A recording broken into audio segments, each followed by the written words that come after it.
So with all that said, how do we do what we do? How do we manage other people's capital, and in doing so in a way that is consistent with their risk tolerance, their values, and their goals and objectives?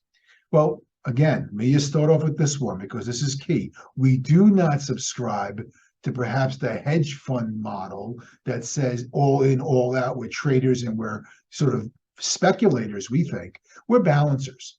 We're wealth managers. We're dealing with people, not just that's not numbers. Okay. So because of that, we are very mindful of the fact that timing does not work. We're more of a tweaker. We're more of a working the edge. So this particular slide shows you that if you invested $10,000 in the S&P in 1980, it grew to 106 million by the middle of last year, 1.06 million. However, if you missed just 5 of those, I don't know how many days there are, you're down by 38%. Missing 10, you're down 55%. You see what's going here. So you could actually end up missing the days that are the most important, because often those days happen after the market falls. And so you've got, and this speaks to it well here too.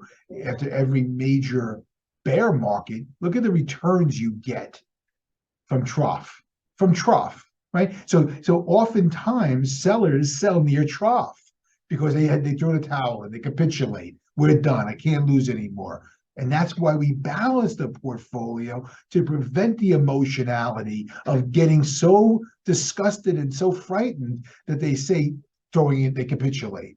Because once they capitulate, it likely is the market's going up, and they go up seriously, 99, 95. Look at these numbers, 100.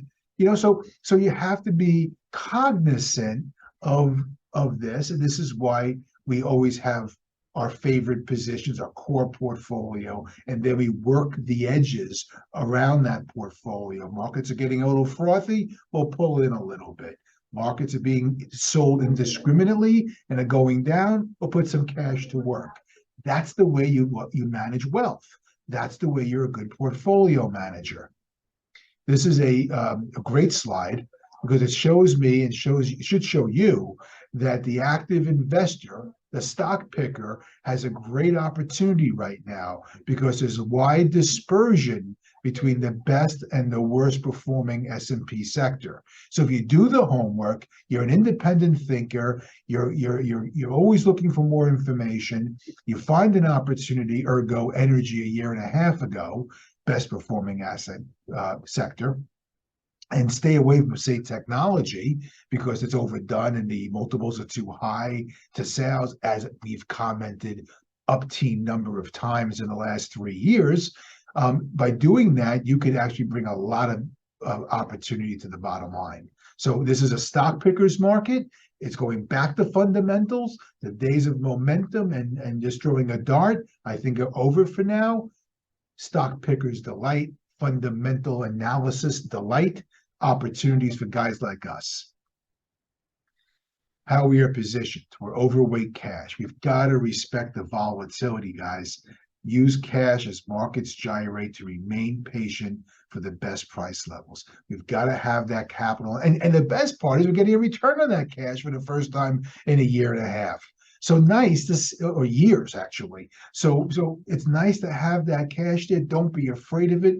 It's there for a reason. It's a safety valve. It's a ballast, but it's also a font of opportunity from which we could take and allocate and buy some of the best company stocks or investments at low levels, at discounted prices, when everybody else is running scared because they don't have any ballast. We do, and we can take advantage of it. That's called investing. Employ hedges. Now, this is a big win. I had tipped to some clients that have moved in this direction over the years. It's a great idea to have some hedging to protect capital. Fixed income is not the ballast it once was. We've got to be cautious with fixed income. It's getting to a point where it may be starting to get attractive in certain sectors. We're watching for that. Love free cash flow yields, dividend growth.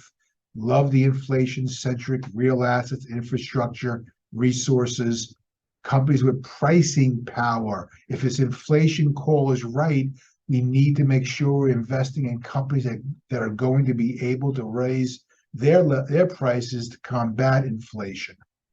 And of course, you can't go anywhere at Align Wealth without talking water, pipes, pumps, valves, desal, testing, metering, all good stuff.